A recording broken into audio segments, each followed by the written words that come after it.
get you the. I had quite a few opens. I was really impressed.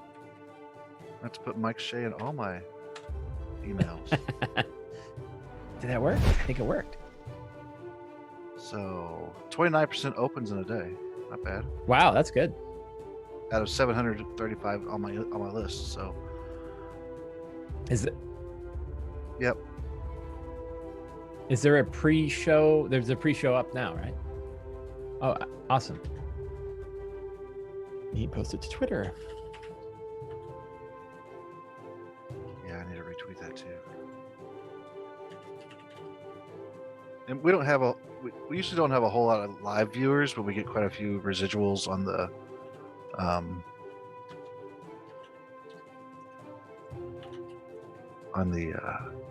tapes of the recordings. Awesome.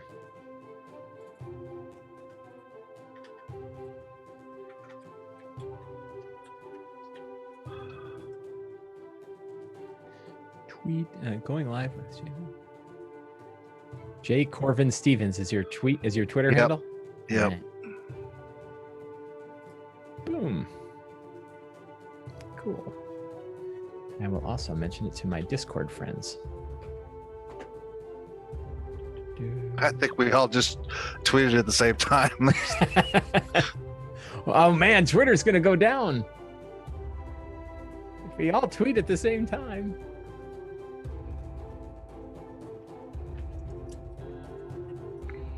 Let's see. In the notes you had sent me, you mentioned the shape of adventures: linear, yam-shaped, or sausage-link shaped. Yeah. Do you actually have like models for those or examples? Okay, so we'll get into that then. That's awesome. Yeah, you will be familiar with the yam-shaped adventure most certainly. Okay. I don't think. I'm trying to think of published sausage link adventures, and I can't think of one. I want to do one, but I haven't done one yet. So is that more like a sandbox style where they go from one spot to a different spot? It's a little different. Yeah. Okay. Well, we're definitely going to hang on to that to give you something to look forward to. We're going to hit on that we're going to make sure I highlight that one. Sure. And then what does a published adventure have to have? And probably the most important thing I've recently learned that I didn't think was important before is a good summary of the adventure at the beginning. You know, it's funny you bring that up.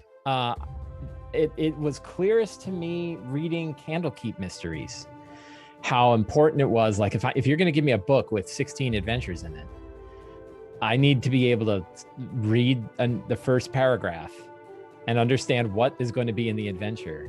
Yeah, I don't know if I have that in Potbelly Kobold. But yeah, I don't know either. Like I don't know if I do. I think we were pretty good about that in Fantastic Lairs because Scott Gray was making sure we were doing it, and he made sure that all of our stuff was.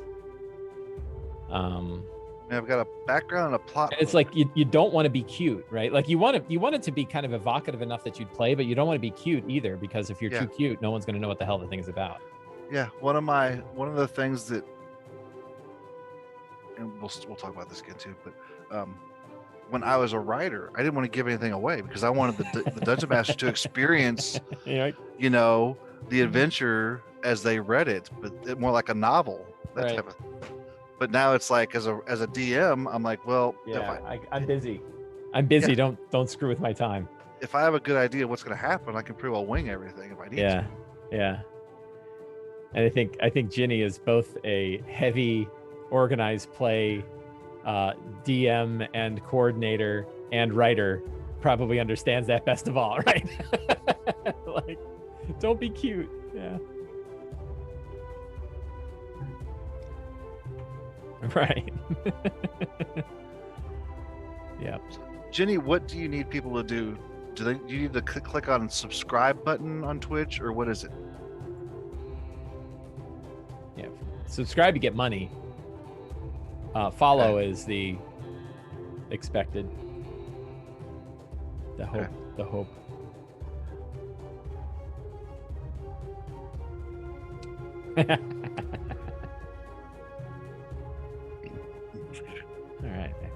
want is, I don't think I need that anymore. Oh, I'd like to pop open the chat though, so I can see what people say. How do I do that?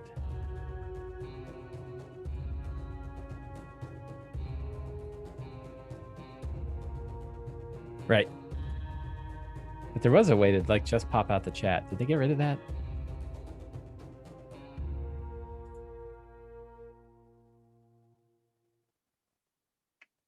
I think that was something they got rid of. There used to be a just like right click and pop it out, and you had your own little window. It was just chat. And I think they have since gotten rid of that. Oh, there. No, that's not. Jenny, yeah. Do you see a waiting room? Do you know if we got anybody watching yet? Nice. Cool. That's a good start.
I'm honored to be on the show.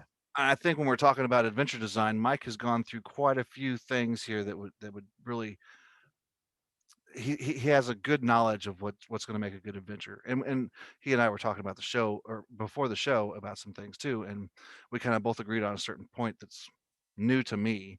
But we'll get into that here in a little bit. But Mike, tell us a little bit else. Tell us something about yourself that, how'd you get into this business? Just give us some background here. Sure. So I got involved in D&D when I was probably early teens, during the second edition days of D&D in high school. Played probably to the end of high school. Then got joined up with a group in college. Actually, one of the guys I played with in college, I still talk to. We've known each other for 30 years now. And so played for a couple of years, then took a break to lose all my money in Magic the Gathering. Did that for a while. Then when I moved to Washington, D.C. And met my wife, she had friends who played D&D, and we started playing 3.5 back then. Then I got pretty heavily into it at the beginning of 4th edition, like at the end of 3.5 and the beginning of 4th edition. And that's when I started writing for it. And I have a tendency of getting obsessive about whatever hobby I'm into at the moment. And I've been kind of writing my whole life. So I write a lot about whatever my hobby happens to be. And in this case, I started writing about D&D, and I was sort of right at the beginning of 4th edition. So it was a good time to start a blog, and blogs were kind of a thing back then. And so I started up Sly Flourish. I got the domain name because it was the domain name that was free. That's why it's called Sly Flourish. I just kind of went down the list of various 4th edition powers until I found one that worked, and it worked. That's cool. Yeah. So so we played D&D. So I played through 4th, Sly Flourish. I wrote pretty heavily. I said I'm going to do Twitter was also brand new. So I said I'm going to do a daily D&D tip tweet, and I'm going to do a weekly article. And I set a schedule. And because I've been writing for a lot of other things in the past, it wasn't hard for me to kind of fall into that. And did that all through 4th edition, got heavily involved in 5th edition, played a bunch of RPGs sort of in between those two. So I kind of, when 4th edition was sort of going away, D&D Next was just starting to get discussed, but there were a lot of games like 13th Age and Fate and Dungeon World and other RPGs. That was sort of where I expanded my horizon of trying these other RPGs. And it really made me think very differently about RPGs at that point. Then got into 5th edition, which also made me think about RPGs very differently than I had with 4th edition, and continued to write there. During 4th edition was when I started writing for Wizards of the Coast. I literally, I don't know if it was the first job I got, but one of the earliest jobs I got was because I ran into Greg Bilsland in a revolving door. And so, when That's something cool. Like that happens, you spontaneously get a job, get a commission. Yeah, I said hi to Chris Perkins at a convention once, and I didn't get a job yet. So well, you didn't run into it. You have to. It's physics, right? The impact is important. So okay, I'll remember that I don't think I think we were like literally in the opposite side, and he pointed at me, along the way, right. and then I came in and he says, "How would you like to do a thing?" So I wrote for them for 4th edition, and myself and Teo Sabadia and Scott Fitzgerald Gray all worked together on one of it's kind of like, it was a D&D Next adventure. So it's kind of the earliest 5th edition adventure called Vault of the Dracolich, which is a multi-table adventure for organized play. But it was fully published. It's available now in the DM's Guild. And so that was very eye-opening as well. But I also continued to write my own books. And I started with, I wrote a bunch of very small books like Sly Flourish's Dungeon Master Tips and Epic Tier Games. And I wrote a adventure for Fate called Aeon Wave. And then Kickstarter was a thing. And so I started using Kickstarter to write other books. And I did Fantastic Locations, Fantastic Adventures, Return of the Lazy Dungeon Master, Ruins of the Grendel Route, and Fantastic Lairs. So, and those have all, it's worked out. I've been very lucky that that all of those, not all of those are successful. Epic Tier Games never really sold hardly at all. That was too niche. Right. But the Lazy Dungeon Master thing kind of hit at the right, I think it was right place at the right time. Yeah, to be able to help people. So yeah, that's kind of how people know me now. And that's probably the thing I've done that I think has been most valuable to the world, has been writing Return of the Lazy Dungeon Master. People seem to get a lot of value out of that. And people can subscribe to see your blog at slyflourish.com. Yep. And subscribe to your mailing list that way, and you send out weekly. Yeah. I'm on your list. I get the notification. Yeah, thank you. Yeah. That's probably the best, the thing that you could do that's most useful for me is join the mailing list. But it should also be useful for you because you get the article that's published to the site directly to your inbox. And so that's and you can get there right exactly on Sly Flourish, on all the other things. I run a Twitch show every week, and I have a bunch of YouTube videos and yada yada yada, podcasts and everything. And you can get to all of those by going to the Sly Flourish homepage. And there's like if you like more of my crap, here's a big list of all the things I do. So yeah, that's cool. I want to start a blog on my website, but I don't have the time to do it right now with a regular job and the writing and the producing and everything. So, and I don't know what I would write about anyway. So many other people are writing blogs. I never have seem to cover everything. I wrote literally 2 blog articles today. Nice. So I always seem to have something that I can kind of dive into and that's great. Dissect. And I think this game is wonderful because of that. It's so big and it's so open and so flexible, and there's so many different approaches that I'm learning entirely new ways to play. I've been playing for whatever, not 40 years, but getting there, right? 35 years. And I learned something new this year that has been around for 11 years that completely changed how I think about sort of building overland travel. And that's a system called point crawls. And I'd never really heard of point crawls before. And then turns out there's a thing, and and I got to learn about that, and that was fantastic. I love that idea of learning an entirely new approach. Really excites me. Yeah, I've not heard of point crawls either. I'm gonna have to Google it. You'll learn some interesting things. So we are talking about adventure design today, and I've written since 2016, I guess. And at that time I was just new. Had no idea what I was doing. Used the Dungeon Masters Guild template. Had only read published adventures somewhat. Hadn't really run them, so I didn't have a really good idea of what needs to be in an adventure. And I think I did okay because those adventures still sell pretty well. Merrick Blackman reviewed one of my projects once before and gave me an okay review. I was gonna say that can be a rough, yeah, that can be a rough awakening. Yeah, I wanted to really impress him, but I don't think I did. Yeah. But he's a hard dude to impress. Yes, I know, and that had always been on my bucket list. It was to impress Merrick Blackman, and it's still on that list. Yeah.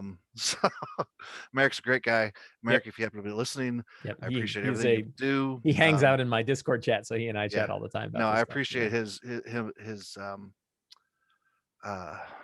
difficulty to impress. He's not just out there giving great reviews to everybody, right? And he's not a complete dick about it either. There are some reviewers that their thing is being edgy, and you're like, oh. One of the things he said that really stuck out to me was this writer needs to decide if he wants to be an adventure writer or a novel writer. Oh yeah. So that just kind of really made me think about the way I was writing at the time. Yeah. And if you want to, I think, tell a good story, you need to really condense that into the writing of the adventure. And you think of it that you're not providing a novel. You are providing a basically a plan for the dungeon master to go through and run this thing with their group in a set amount of time. Yeah. And that's going back to technical writing almost in a way. Right. Yeah. I think Wizards has described that. They say that it has to be evocative technical writing. Yeah, exactly. That's hard to do. It's almost like I think of it sometimes as computer programming also, because you've got to know, the structure of the language for 5e with DC, skill checks, strength, just adding all that into the story as well. Right. So yeah, the interesting there's thing a lot to is think about. Yeah, it's not an adventure writer's job to tell a story unless it's background, right? And it's not even the DM's job to tell a story. The story is what spontaneously erupts in the center of the table, fueled by the minds of the people around it. And that's a hard, it's a hard thing to really internalize. It's a hard thing to grasp that. Yeah, that we're at best as adventure writers, we're building a framework, right? We're trying to, I always think of it as the approach of it's my job to do the hard work, to try to make it as easy as possible for the DM to let that story erupt at the table. Right. And I'm trying to say, like, what are the things they can't do or don't have the time to do that they want to pay someone else to do? Those are the parts that I'll do. And I try to keep that in mind when I'm writing stuff like that.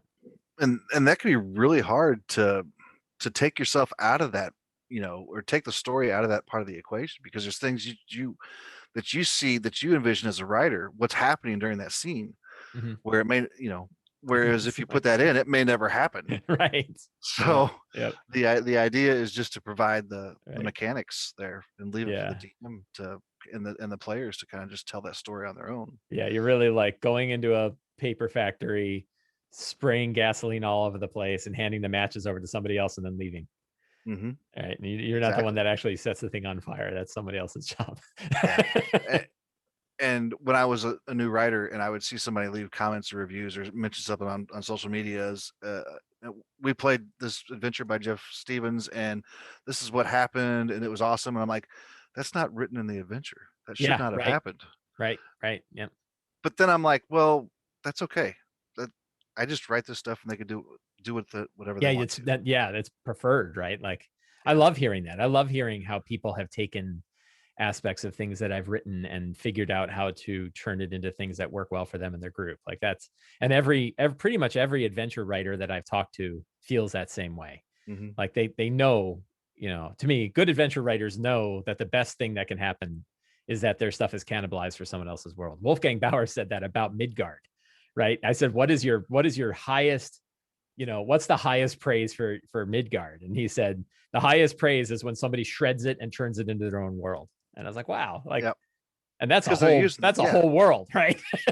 No, they're using the content. It doesn't matter if it's being used. It doesn't matter. They liked it enough used. They liked it enough to do that. Yeah, exactly.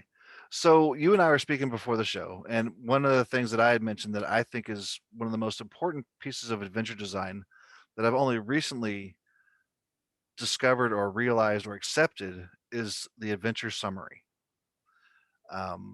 Because when I first started writing, I didn't have that. And I think I was just looking through my recent Kickstarter, the Potbelly Kobold. And I'm like, I don't even think I have that in these. But not a summary box. We have a background and a plot hooks, which kind of, put them together and it works out. But yeah, a concise summary of what's supposed to happen during the adventure, I think is golden. Because it allows the DM to have an idea of what's supposed to happen, the key points of the adventure. And then if something doesn't go right, they can kind of have an idea of what to do. But basically, they don't have to prep as much as they would have had to if they hadn't had that summary. Yeah, it's a tricky bit. Like that really crystallized for me the first time recently when I picked up Candlekeep Mysteries. And I said, okay, now I've got this new published book. I'm in the middle of running a whole other campaign, so it's not like I'm going to be able to run them all right away. And I'm already, hip deep into Rime of the Frost Maiden. But I would love to go through these, and if I have 20 minutes, go through and figure out what all of these adventures are, right? And I realized while I'm reading those intro packs, wow, it's so important. And they need to do two things. They need to sell me. Right? Why do I want to play this one? What makes it cool? And they need to tell me what happens. Right? And those aren't, you would hope that those are like, you can do both of those in a paragraph, right? But that's kind of hard to do, because it's like, I just need to know what's going to happen in this thing from beginning to end. Don't surprise me. And I heard somebody on Twitter mention this, that like, it is certainly not the job of an adventure writer to surprise the DM. Right? Like, that's not the goal. This isn't a mystery novel. It's the opposite of a mystery novel. You're trying to make it really clear, what this adventure is about. So just like you said, if things go sideways, at least you know what the main beats are. Right. And that's some of my first writing. I did that. I wrote it like a story where I wanted it to unfold for the DM as well as the players. Right. Which I realize is wrong now. Yeah. It's tricky. And like Wizards, I know, I think I've heard Perkins talk about this, that like, they do recognize that a lot of people buy the books and don't run the stuff. So they need to be entertaining to read, on their own as well. I think you can do that. You Yeah, can and I add think you entertainment can. within the book Right, itself, as long as right. you've, or the adventure itself, as long as you've got a summary of these are these are the things that need to happen for this to happen. And if this Yeah. doesn't, you know, Yeah, yeah, and it's really interesting. It's a very particular style of writing. It's a very particular style of writing that I think is unique to this format, right? And I think it is also really interesting that I don't think we've figured it out yet. And I think because we haven't figured it out, I think it falls into the category of an intractable problem.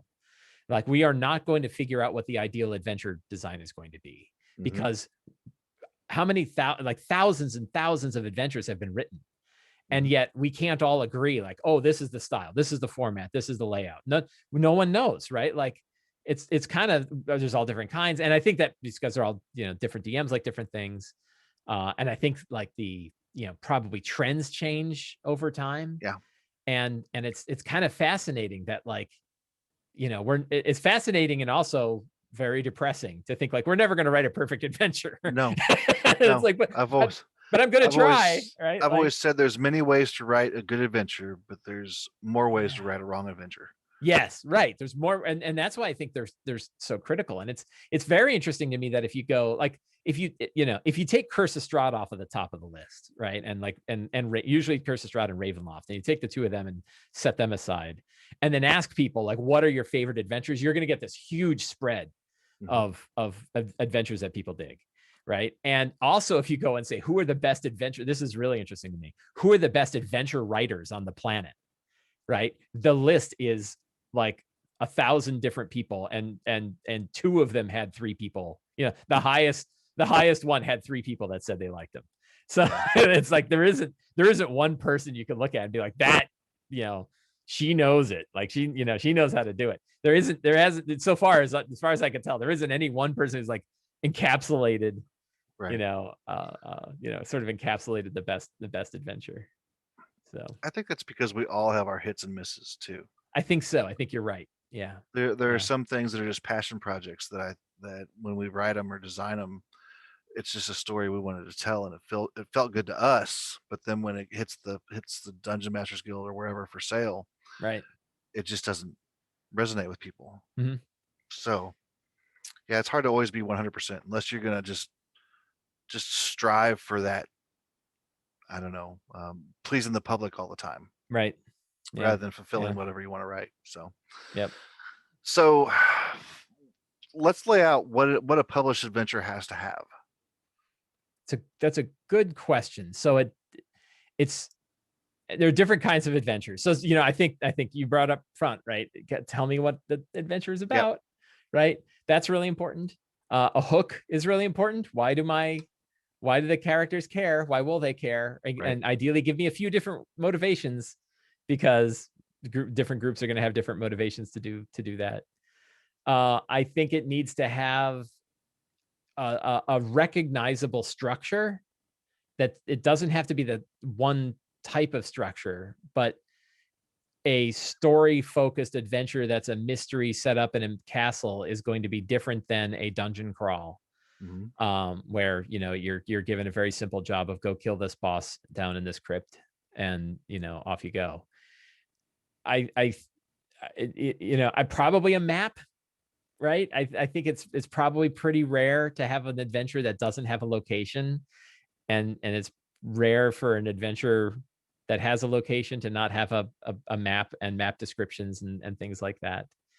Certainly, and I don't want to stir up the argument of box text versus non-box text. I was going to ask you about that before. Yeah. When you were talking about different ways of designing an adventure. Yeah, right. I mean, like, so James Intercasso and I both worked on Fantastic Layers together, and all we did was like rib on each other about like box text versus non-box text. And I'm actually not, I don't hang on to either. Like, I think you can do a lot without box text, and I agree. Yeah. But I also like it, So yeah.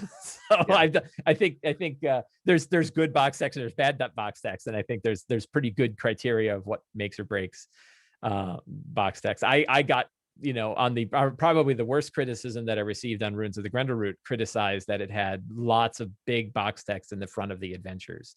And I had done that for a reason, which is I believe strongly in having a strong start. I like if you're going to run an adventure, for a group and it's like a one-shot game, I'm subscribe heavily to the idea of in media res, that like throw them in the middle of something and have something big happen right away, and have that be the driver for the adventure. So Ruins of the Grendel Root has that, and the way it does that is by read aloud text, where you're immediately, hey, look at that. Yeah. Cue advertisement. Yay. So I was reading one of these, and you today. got the hardcover. Yeah. Oh yeah. The hardcover is the best one. That one's beautiful. The Spire of Violet Falls. I was reading that today. Yeah. Right. Love the idea of Gem Tooth. Yep. And the way you actually in media res pull the characters right into the the gnome ghouls. And there's a lot of like, it's kind of one of the ironies of that town is, right. So Grendel Root all surrounds a town called Deep Delver's Enclave, which is an explorer's keep, right? An explorer's little village, and it has sort of no major government structure. There's no specific leader, even though there's kind of a leader, right?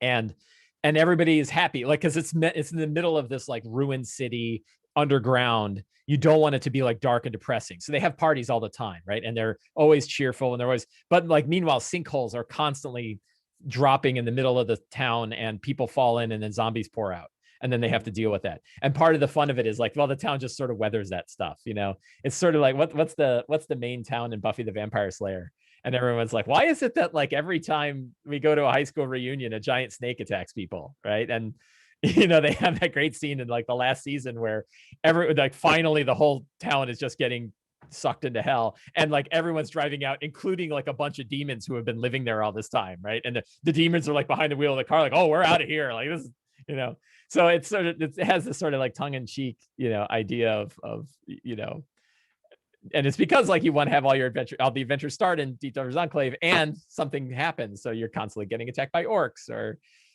people run in and then they're possessed by aboleths or whatever. Yeah. So there's constantly great concept for the book, and the adventures tied to it. But because of that, it was heavy on flavor text in the beginning, and not everybody digs that. So yeah, what do you again, back to that. I enjoy it. I think that's just about the right amount. I mean, it's not much. You've got maybe 2 or 3 paragraphs, audit for the starts of and they're all, of course, you can throw them all away, right? Like you don't have to. I wrote an article where I was like, how would you run this as a West Marches style game? I don't know if you're familiar with West Marches, the West Marches format. So I wasn't either. Let's talk about learning new things. I learned about this like within the last year. So West Marches style games are intended that the players are the ones that drive the story of the adventure, not the DM. The DM creates environments and locations and hooks that the players can grab onto or not. The players are actually supposed to be the ones organizing the game. They recruit the DM, and they pick the players that are going to go on in a particular job, right? So it's both this out of game and in game sort of idea. And so one of them is that there isn't this like plot driver, right? There isn't this like one major story arc that's pushing you to go any particular place. Instead it's like, well, we know that there's that castle out there, and we know that hobgoblins took it over. Do we want to go do that, or do we want to go do this? We know that a bunch of ghouls and zombies have taken over this former gnomish city. Do we want to go there? But there isn't this like the gnomes are attacking and you have to go deal with it. So I wrote an article that's like, how would you convert Grendel Root into a West Marches style game? And most of it is by ripping out those strong starts, right? And saying like, all you have instead are these hooks. You can think of it the same way. Obviously, I'm playing Rime of the Frostmaiden, so I'm thinking a lot about that. But Rime of the Frostmaiden does that too, where like the only drivers for a lot of these quests are a rumor that you hear, right? They aren't necessarily these strong, you have to go out there and do this. It's like, well, no, you can deal with that lake monster or not, right? Like, it's not going to destroy everything. It's just a dumb lake monster. Well, we can use that as comparison too for adventure structure. So like, we're playing my group. I'm actually a player in this. My brother's DMing it. The Horde of the Dragon Queen, Tyranny of Dragons. Yeah, we're playing that. We're getting close to the end, and I feel that that's a very linear adventure. Yeah, it is. Player. Yeah, definitely. I mean, you know exactly what you're supposed to do. You go do it until you get to the end. Whereas it sounds like Rhyme is more of a sandboxy type. Very much. Yep. You don't have to do this. You can go do this, that type of thing. Right. Yep. Which is great and we played Strahd also. My brother ran us through Strahd, loved it, had a great time with it. But that one felt more sandboxy too. Like you didn't have to go straight line. Personally, when we're playing over Roll20 and through Discord and video chat, that type of thing, I like the linear style of Tyranny of Dragons. I just feel like it's moving forward quicker than Strahd did. Because Strahd we played in person, so that worked out really well. But it just took forever. Tyranny's taken a long time too, but it just seems like it's rolling a lot faster than it was with Strahd. So I like both styles of adventures. I like being able to have multiple quests also. Like you pick up one quest in this town while you're searching for something else.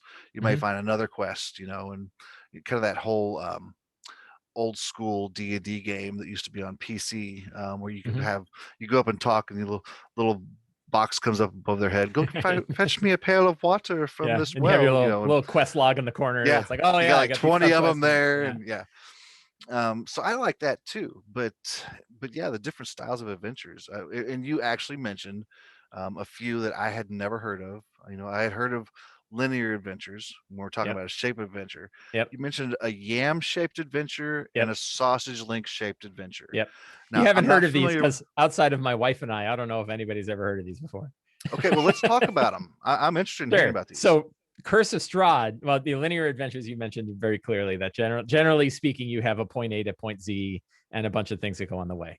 I consider most of Wizards of the Coast adventures to be what I call a yam-shaped adventure. And by yam-shaped, I mean it starts in one particular spot. And if you think about Curse of Strahd, right? Curse of Strahd starts in the village of Barovia and could start specifically with Death House, right? So you have this very clear first starting thing. Then it kind of expands out, right? And then it gets wider. And at that point, you pick up these other quests. Oh, we could go to the old bone grinder or not, or we can go to Valiki or not, or we can go to these different places or not. And it widens out, right? And then you're running around doing a bunch of different things. And then all of a sudden it narrows back in again, and you're going to Castle Ravenloft, and you're going to go kill Strahd. So that's the yam shape, right? It's pointy at the top, and it's pointy at the bottom, and it's wide in the middle.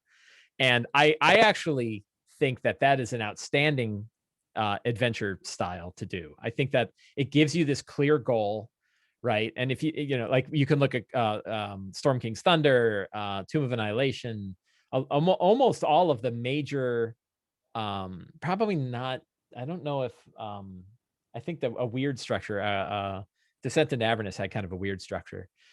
Most of the other, and yeah, so maybe half, I'm going to go with half. About half had this sort of open, this yam-shaped adventure. The sausage link shaped adventure is a thing I made up, thinking about something that I might want to do in the future, where you would have like a 1 to 20 campaign, so a little bit bigger than the standard D&D hardback adventure, which tend to go to 12 to 14, right?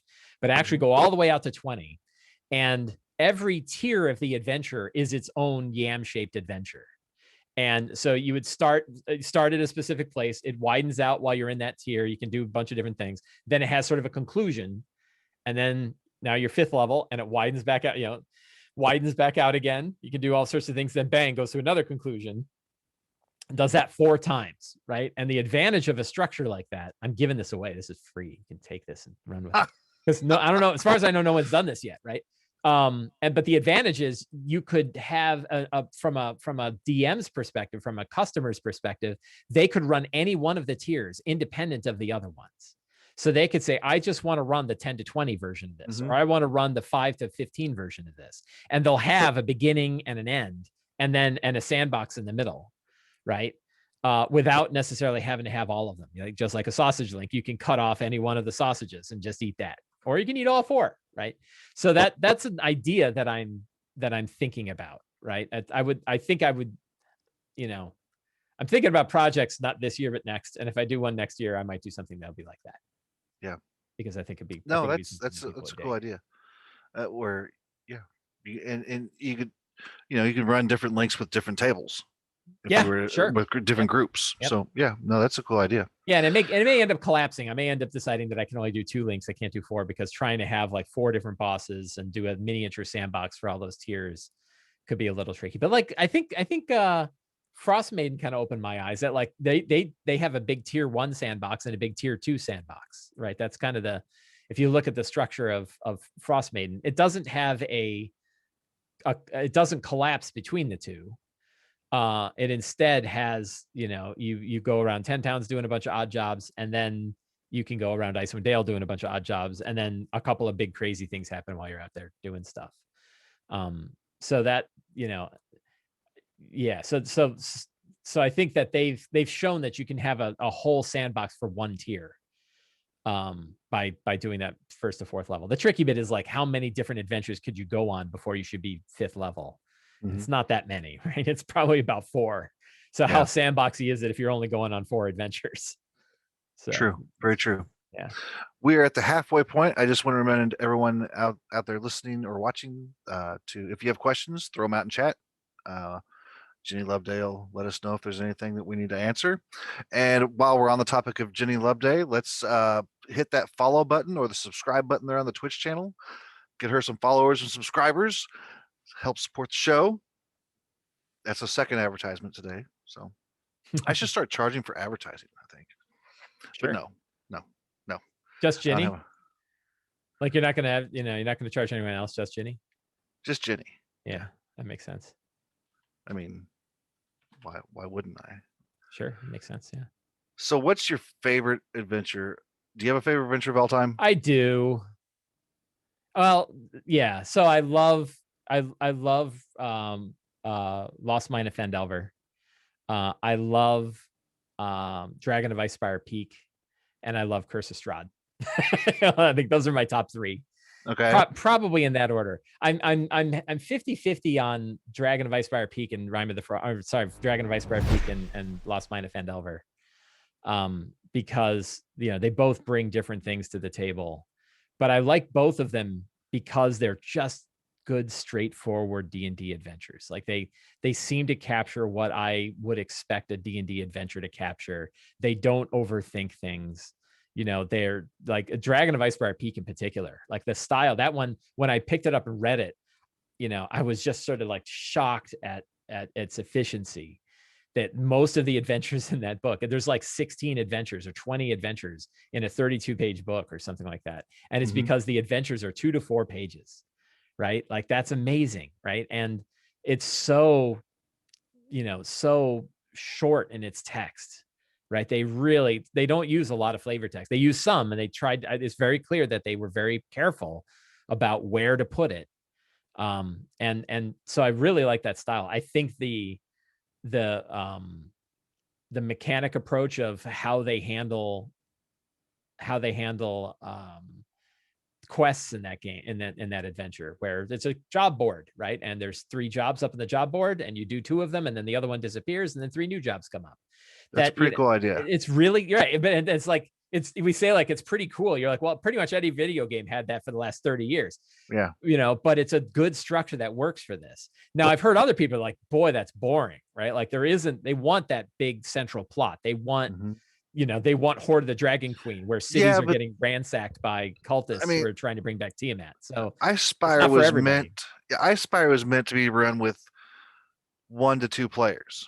Maybe. I mean, a DM, right. 1 to 2. That's how it was designed, was to give you that ability to run it that way. Yeah, right. And with larger groups also. But I think if you are that single adventure with that DM and you're looking at that notice board, I think that's a pretty cool way to. Yeah, it showed me how tight an adventure can be, like how tight a product like that can be. And I thought about that a lot, and I tried to actually take that same structure. I had sort of wished they brought that structure to Rime of the Frost Maiden. Instead of like Rime of the Frost Maiden, one of my criticisms is like, it's like, here's 12 quests, right? Like you pick, here's 10 towns, you decide. And it kind of does that, but you can also say like, it does say like, hey, just use Bryn Shander. But I sort of wish it had the same structure that Rime of the Frost Maiden, that Dragon of Spire Peak had. And I tried to do one, and it didn't really work because they're all over these different towns, and the quest that you want to go on is like 4 towns over, and that kind of turned into a mess. But I think it was I like that structure a lot. Now, my criticism of it is this is something Wizards of the Coast can't seem to. It's, a vexation I have with them that bothers me is they seem to just want to kill first level characters as much as possible, right? And every published adventure, I went and counted, and it's like more than half of their published adventures have lethal encounters for first level characters. And I'm like, what is it? Because they just don't want to become that popular? Like they, too many people are joining D&D, and we just want to make sure that at least half the people are having a terrible time by having their first level characters killed. And, I say that as a joke, but my wife was playing in their organized play program with a brand new, young kid who was playing. And I think they were playing a Candlekeep Mystery, and the kid was killed in a single shot. And he's like, I had a backstory for my character. And his dad was playing with him, was like, you're dead. And it was like, what, do we not want this kid to play D&D? Like, why would we do that? Yeah, I think because the way Spire is written, I think the first couple of adventures there for level, it says like you're up against one of them in particular, and I got all kinds of people mad at me because it was the first thing I saw. I was like, this guy does 26 damage a round, right? 26 points, and first level characters have like 10. Right? Mm-hmm. Like, why would you have a character? And I saw, me being a jerk, I'm like, what would it be like if you were 18th level and a monster had that same proportion of damage? It would be like 640 points of damage, right? And if you got hit for 640 points at level 18, you'd flip the table over. So why are we so nice? This is my agenda. Why are we so nice to 20th level characters and so mean to first level characters? Shouldn't that be reversed? Shouldn't we be really nice at first level, and at 20th level, you should be getting killed constantly? Like, or are they trying to persuade people to maybe not fight, but maybe start like a role play interaction or something like that? You're not role playing with Sefik Kaltro though. Like he's a bastard. You're gonna, so yeah, anyway, it's one vexation I have, and it's one thing I will pass along to other adventure writers out there, is be nice at first level in particular. Second level, totally different. First level is the most lethal level of D&D, because it's the one level where you're taking your hit points and damage as negative damage can happen really easily. Right. It's really hard at pretty much every other level. Right. So first nice level, let them level up to level 2, then unleash on them. Yeah, just be nice. Don't be just you want to bring them in so you can extend their pain over years. Like, don't let them get away with all the pain just at that first moment, right? You want to put them through this long process, and you can't do that if you kill them at the first. So I got a question out here. So someone's curious as to what Sly Flourish is working on next. Any hints? Sure. What the hell? So I'm working on a new book that's the third. If you take Return of the Lazy Dungeon Master and you take the Lazy DM's workbook, what's the third book there? And that's what I'm working on, is that third book. And the goal of the book is to help DMs in two ways. One, give them a bunch of guidelines to make it easier to play 5th edition games. So lots of different things that I've been researching for a long time that are ideally, they're all going to be one page, so you can print out whichever one you like. You can put them in your notebook. And the goal is just to make it easier to do things like, how would you run 500 skeletons against your party, right? Like most DMs, their heads would explode. They're like, I can't run 500. Well, what if I could give you a simple system so that you could run 500 skeletons and the bookkeeping isn't any harder than running 5 skeletons, right? So things like that. How can you figure out whether or not an encounter is deadly without having to do any calculations with an online tool, right? And you can do it in your head. So a bunch of different guidelines for that. And then the other part is to help DMs with to help inspire DMs, to give them tools. These things I've been referring to as adventure generators, which are sets of random tables that are built around a particular theme to get you to help you build a unique adventure that fits into your world and your campaign. An example is I have one called 7 Samurai. So 7 Samurai is probably one of the most heavily used storylines in movies, and it works really, really well for D&D. And you know how 7 Samurai works. You have a bunch of people that came in to defend a town from a bunch of bandits. But then there's questions like, what's the town like? What are the town people hiding? Who are the bandits? Where do the bandits hide out? right? And you can use random variables to determine all of that. And then you have this unique adventure that's built around that particular theme. So it's going to be a book that includes both of those things in it. It's probably going to be roughly the same size as the Lazy DM workbook. I'll probably be kickstarting it in the summer or fall once I get a little further along. We're still finishing up some of the tail ends of Fantastic Layers, and once that's done, but I've got about 40 pages of it written.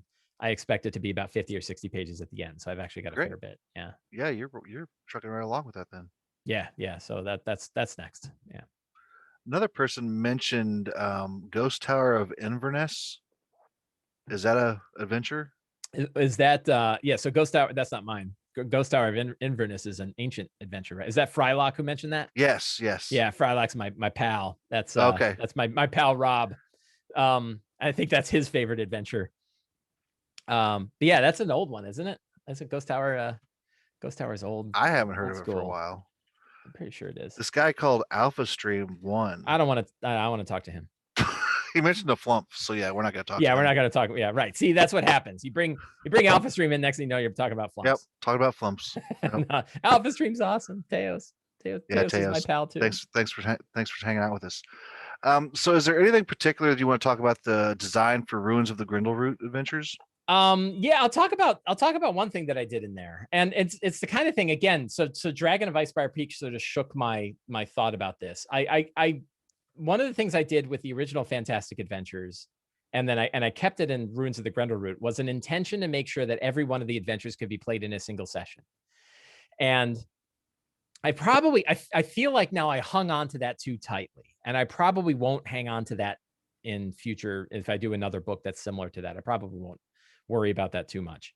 Mm-hmm. Because I think most people, you could probably go ahead and run it in 2 sessions. It's pretty rare where you only have 1 session to run a game. And but one of the design things that I put into there that I think works really well, it's an idea that I stole from Monty Cook Games, who had done it for Numenera. They have Numenera adventures. They have one called Explorer's Keys is the name of the product, I think.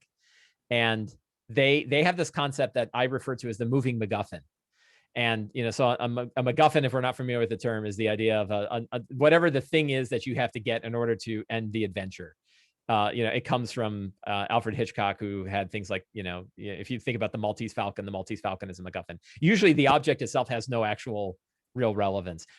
You could almost say like the Ark of the Covenant, Raiders of the Lost Ark is a MacGuffin, right? They're chasing this thing all over the place. And then at the end, they open up, ghosts come out, but that's different. Right. So in D&D, it's like, I need that idol. You got to get the idol and get rid of it if you're going to stop the ghosts from attacking the village or whatever is a MacGuffin. So one of the things I did in Grendel Root, and again took from Monty Cook, is this idea that you can, the DM can put the MacGuffin wherever you need it to go. So instead of it being in, room 12, and you have to go through all the other rooms in order to get it, if I'm running the adventure, I can decide that you can get it when it's time for you to get it. And if my time is constrained, I can make sure that you get it at the right point. So that moving, I use the idea of the moving MacGuffin in a few different adventures there. And I think that's a good design technique. Another adventure you can see it in is in Tomb of Annihilation. If you're going through the Tomb of the Nine Gods, they have these, I think it's 5 or 6 skeleton keys. This is big spoiler, by the way. But one of the fun things about the skeleton keys is they're skeletons with giant key hats, right? Which is awesome. And they have rooms where they could be, but the DM decides which rooms have them. And that way you can decide when is it time for the players or the characters to just get those keys and open the door. Mm-hmm. And you can you can sort of have those go to different places in order to drive the characters into places they might not go otherwise. So that's a pretty powerful idea. You can also sort of like collapse dungeons, right? I did this for a dungeon or an adventure I wrote for my Patreon recently, where it's sort of this big 3-winged dungeon. And what I said was like, you can run it as is and it'd be like 12 hours, or you can make it 4 by cutting 2 of these 3 wings out, and you only need the 3rd wing, right? And then just collapse the walls and they can't get there, and everything that's there doesn't really matter. And then move your MacGuffin to the spot where you need it to be, right? So it'd be like, if I need 2 keys to open a door, maybe I only need 1 key. Maybe I don't need any keys, right? And so you can offer these bits of flexibility in there. in order to help a DM scale the adventure for the size that they've got. And I think that's a pretty powerful technique. Another thing that Runes of the Grendel Root has that I don't think we find in typical adventures is secrets and clues. This is a concept that I have in Return of the Lazy Dungeon Master, where you have these very simple, these very simple one-line tweet-sized bits of information that the characters can learn anywhere in the adventure that they need to learn it, that tell them more about what's going on. And they could be history or background, or they could be really important to the theme of the adventure. But the nice thing is they're specific, and they offer value to the characters and value to the players to learn them, but the DM gets to put them wherever they want. You don't have to apply them to any one place. And that way you don't have the, like, well, you missed the important clue because you never went to room 3. Well, no, that clue can go anywhere, right? It doesn't have to be in room 3. Mm-hmm. So that's something I did in Runes of the Grendel Root. It does increase the word count, right? Because it's not like I could omit something else in order to have that there. But it works pretty well, and you see it from time to time in other adventures. If you look at some of like Wizards published adventures, they definitely have areas where, like, here are 3 important points that they might learn if they talk to the town folk here, right? And so they have something that's very similar to it. It's not a unique idea. But I think I think it can be a pretty powerful one. Mm-hmm. So I got another question here I got one from Costland, Isaac. Never mind. Isaac Ostland, I believe it is. Can a DM cheat? I don't think a DM cheats. I don't want to call it cheating. We can't cheat because we can do everything. Yeah. Right? Yeah. We're the navigator. We're the referee, and so it's not really cheating. It's just no. I think decisions. it's kind of it's sort of outside the scope of adventure design. It's probably something that's important for. So I'll tell you, it's something that, like, we were very conscious of when we wrote Fantastic Lairs, and we have a section in the beginning of the book that hits on a major agenda item of mine, which is like, you can change the hit points of monsters anytime you want, right? Yeah. Like, the fun of the game is the fun of the game. So if you do not have to have monsters stick around after they've gotten boring, right? Mm-hmm. Change things, right? And I call them the dials, right? And we refer to them as the dials in Fantastic Lairs. And one of the ways that we handle high level, because we have 2 level 20 adventures in here and a bunch of tier 4 adventures in here, our lairs. And one of the ways we talk about is, like, I have no idea how hard it's going to be to challenge your party. You do, but this Dragon's Breath has a huge dial on it. You can make it 90 points, or you can make it 480 points, and you can just turn the, if your characters have ways to deal with a lot of it, go ahead and turn that dial and throw the damage on them. Yeah, and speaking about adventure design, that's a big thing that I try and note in my adventures too, is I don't know your party. Right. I don't know how many magic items you have. I may have written something for a CR4, average party level 4. Right. But if each one's maxed out with attuned magic items that do ungodly amounts of damage with multiple plus, it's not going to be a challenge. Right. You've got to make those adjustments. And I think it's important to note that in an adventure. I mean, also, hell, they might have a Twilight Cleric. And if you have one of those, you better throw 3 times more monsters in, because they're going to be swimming in temporary hit points. So so there's really no way to write a true adventure for a specific party unless you're providing the sheets. AL adventures have been pretty good about saying, like, here's how to change the scale, scale things up or down depending on like the power level. I have these things that I mentioned the dials before, and I sort of have these, I think, 4 big dials that I think all DMs should have in front of them. Like, we all know that we're the man behind the curtain with all the levers, right? With the big face that's saying things like it actually matters, and everyone else is just pulling the levers.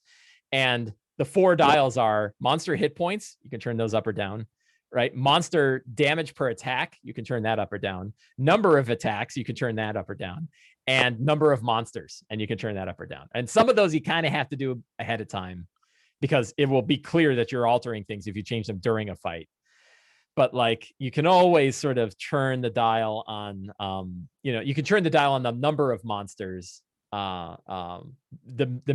before they show up, right? Before the players see them. Now, are you a DM who rolls damage, or do you take average damage? I take average. Yeah. And so no one you cares. knock that up or down depending, right? Yeah. An interesting thing. So I did a poll on this, and only about 10% of DMs use average damage. And I think that that's something like, it's so much faster though. It is. It really is. And like, is there like, oh, but my players will know, and then they'll change their tag. It's like, A, they aren't, because no one's paying that much attention. And B, if they are, so what? Right. Yeah. So like it now is an interesting new tactic for them to be like, I can take one more hit, but I can't take two. That's an interesting little bit of intel that they have. And it's hard being a player. Like, go ahead and, let them do it. So yeah. I definitely like, and guess what? Average damage is the default. The only rolling for damage is the oddball approach, but no one treats it like that. Everyone treats it the other way. No one rolls for hit points on monsters and it's listed the exact same way. So exactly. Yeah. DMs like to roll dice. Players like they use average hit points. Right. They use average hit points and think they're cheating if they change hit points.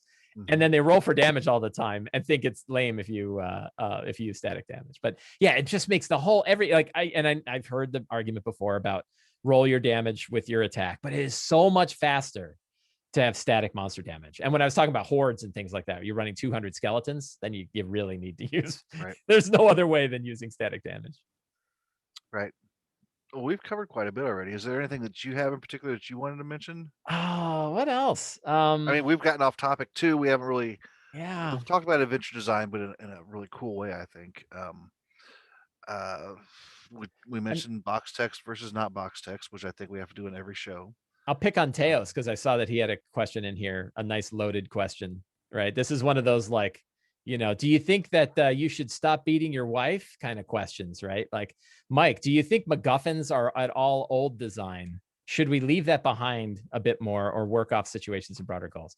My answer is MacGuffins are just fine, right? Like there are certain, so this is something we can say about adventure design in general. It's something I've talked about before, which are like quest models. Right? What are particular quest models that you can hang on to that just generally work well, and which ones work poorly, right? And I think that's a good one. So like kill the boss, great quest, right? Really easy. Hey, I need you to go down in a dungeon and kill this boss. And it's like, well, is that boring? Like, does it need to be? No, it doesn't need to be more exciting than that. Players and DMs bring lots of excitement, right? They bring lots of things. It will be interesting. You don't have to worry that your quest is too boring.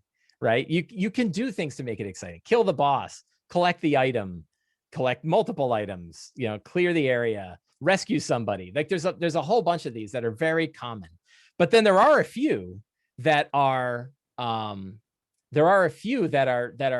not great. And I'll tell you, most of them have to do with the characters have to do something in order for this storyline to go forward. An example was, let's capture all the characters. One of the worst. It's like the worst story, and it's done over and over again. We're going to capture the characters. And there is I'm going to pick on, I don't even know who I'm picking on, so it's fair. But there's an AL adventure. It's in season 2 or 3, where the beginning, the beginning of the adventure is you get attacked by an overwhelming force of drow who like hit you with sleep darts to knock you out and throw you in an arena. And the number of times that I've heard that works well is like 0. That the players always find some way to not get captured, or half them get captured and half of them don't. And now the DM's scrambling. Yeah, season 3, Shackles of Blood. I'm sorry for picking on that one. I'm sure whoever the writer is, I'm sure you're great. But like that is don't do the capture. The only way that the capture one can work is if it's the start of the adventure. You're already captured. I was just thinking, captured. And I would probably make sure that the players know that that's going to be the case before they sit down, right? Like I would, Out of the Abyss, right? Out of the Abyss begins with you enslaved by drow and you have to escape. I think that's fine as long as in your session 0 you say, the beginning of this adventure is going to be with you enslaved by drow, just so you know, so you don't buy all your equipment and then are pissed you don't have any of your equipment. Right. Right. So I think it's fine if you tell them that that's the case. I'm trying to think of, and I'm sure we have folks in our audience who can probably name a couple of other bad. Joshua Kelly was the author. Josh, if you're listening, I'm sorry. Adventure writing is hard. I've written terrible adventure. Not that it's terrible. I think we played and we had fun. It is not the seed of an adventure that I would do. Oh, I'll tell you another one. This is one that I was talking about on. I did a YouTube video about this. And Tyranny of Dragons is a great example. The two different groups trying to collect all of the things, all of the MacGuffins. So imagine, if you will, an adventure where there are 5 dragon masks, and the Cult of the Dragon needs to have all 5 in order to summon Tiamat. All I need is one, and throw it in the ocean, and that storyline's over. Right? Like, very true. And then like you have this situation. I think it was somebody in my Discord who was like, I'm in this spot where, or no, it's on Reddit. Where somebody said, I'm in this spot where the villain needed to get all of these keys in order to do this thing. And one of the characters took one of them and got rid of it. Now what do I do? And I'm like, that's a fragile quest, right? The same works in the other direction. Yeah, Infinity Stones. And this is such a great example. So the problem with it is it's a very brittle quest. And whether it's the villains trying to get something or the characters trying to get something, if you need to get all of the MacGuffins, you're going to get screwed, because all it takes is one group to get one other one and you're done. And then the DM suddenly finds, like, I guess they have to go steal them. Like, I guess I have to ramrod this story thing where the villains come and steal the MacGuffin from the good guys, right? And that's terrible, right? It's if you ever have a scene that has to work for the storyline to move on, the storyline's not very flexible. So somebody brought up the Infinity Stones. There are times where we look at movies and we see that the movie could be a good model for D&D, except they knew the spoilers for Endgame, right? And for Infinity War. They knew that what's his name? Grimace was going to get all 5 Infinity Stones, right? They knew that he was going to get them all when they wrote it. And so they knew that whatever story's happening, he's getting them all, right? Mm-hmm. And if you tried to do that with your players would leave. They'd be like, this sucks. Like, I'm trying my ass off, and all I have to do is make sure that he doesn't get one Infinity Stone. And he turned back time and took one. That sucks, right? So the fragility of what I call an all or nothing collection quest, right? When you have a quest that depends upon all of a number of items, it's really brittle. And to me, a solution for that is what I call the 3 of 5 collection quest, where if you need 5 things, you actually only need 3 of them. And if any group needs to stop another group, they have to get 3 of the 5 in order to stop them. And if you think about Horde of the Dragon Queen, what if it only took 3 dragon masks to summon Tiamat, not 5? Well, now the players would have to capture 3. That's way harder than capturing 1, right? So, and then you could add in, if they get all 5, Tiamat's coming and she's going to be full bore. She's going to have all her powers and it's going to be really bad. If you manage to get rid of some of the masks, she's going to show up, but she'll be weaker, right? So now there's a penalty for the side of the Horde to get fewer or to get as many masks as they can, but they only need 3.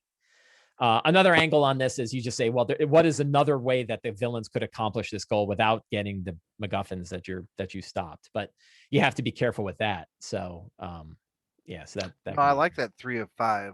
That's yeah. It's to me, it's a robust. It's something that I've applied to Wizards of the Coast adventures that's worked well, and to me, it takes a very fragile plot of needing all of these things, and turns it into a very flexible one where you can imagine these 2 groups are trying to get all 5 dragon masks and they're fighting each other. And the final battle could be them struggling over the last one, right?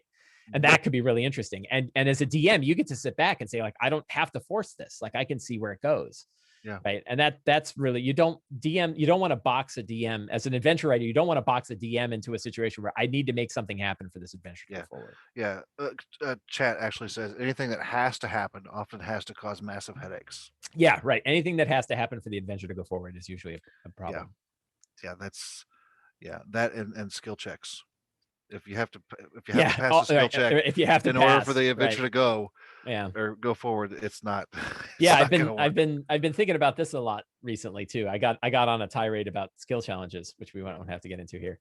But one of the thoughts that I had that it sort of drove me to was that, like, one of the most valuable skills a DM can probably pick up, although there's a lot of good skills that a DM needs to pick up, but one of the skills that I think would be very valuable is knowing how to succeed with a cost and fail forward on skills. Right? Like, how do you have an analog dial on your successes and failures so that one success doesn't mean everything's great, and one failure doesn't mean everything fell apart.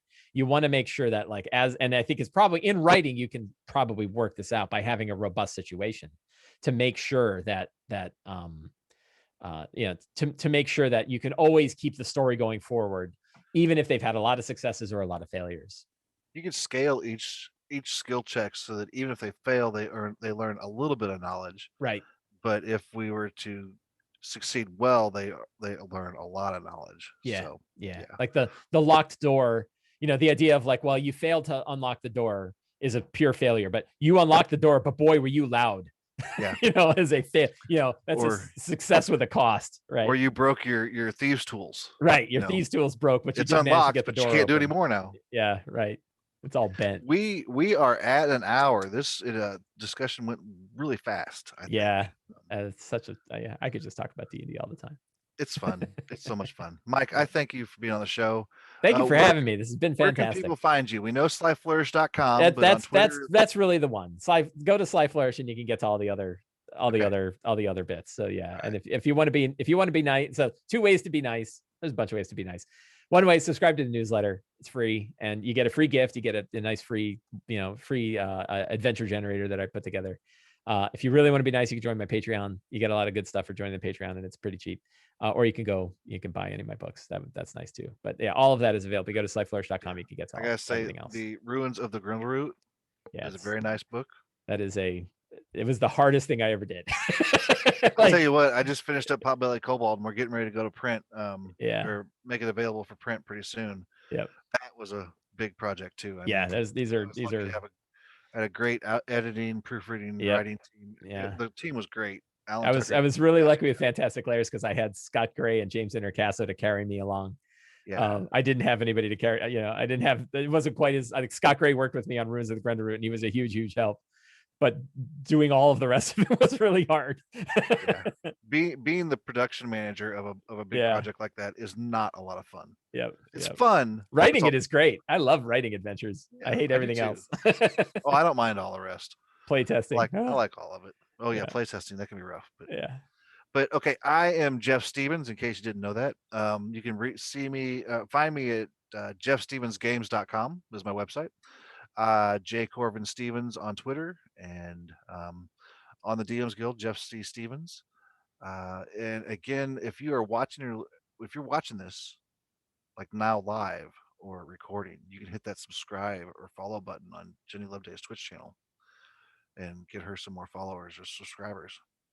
But until next time, folks, we appreciate it. I do a $20 donation to a charity of the guest's choice, and I had that written down. I forgot. Mike, it was Fairfax County Animal Shelter. Yeah, the Friends of Fairfax County Animal Shelter, our local animal shelter. My wife volunteers there, and so that donation has been made. I appreciate your wife volunteering. Thank you so much. That's awesome.